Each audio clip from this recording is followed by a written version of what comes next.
নিয়ে লড়াই করবেন, সেই সেনাদেরকে আপনাদের সামনে পরিচয় করিয়ে দিচ্ছি। 2 জন সেনা নাই, 2 জন আছে, পরিচয় করে দিচ্ছি। আলহামদুলিল্লাহ। কুড়িগ্রাম 1 আলহাজ হারিসুল বাড়ি রনি, উনি হজে আছেন, কাবা শরীফ ধরে দোয়া করতেছেন, আল্লাহ যেন বাংলাদেশকে সুস্থ করে দেন, নিরাপদ করে দেন, প্রত্যেক মানুষের অধিকারকে প্রতিষ্ঠিত করে দেন।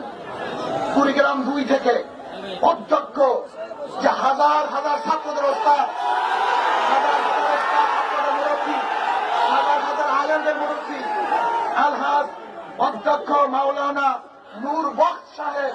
আলহামদুলিল্লাহ।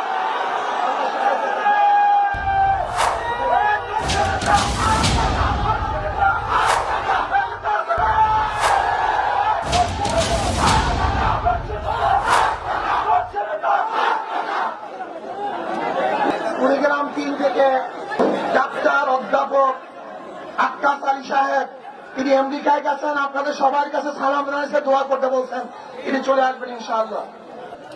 কুড়িগ্রাম 4 সহকারী অধ্যাপক হাফিজুর রহমান সাহেব। আলহামদুলিল্লাহ, আল্লাহ সবাইকে কবুল করে নেন। আমার জন্য দোয়া চাই, আমিও দোয়া করি। আজকের থেকে ইনশাআল্লাহ কাজ শুরু হয়ে যাবে, আমরা ঐক্যবদ্ধ হব, ইনশাআল্লাহ আন্দোলন করব। এখন আমরা মোনাজাতের পরই আমরা সবাই ঈদগাহে চলে যাব, সেখানে মাহফিলের কাজ শুরু হবে। আল্লাহুম্মা আমিন।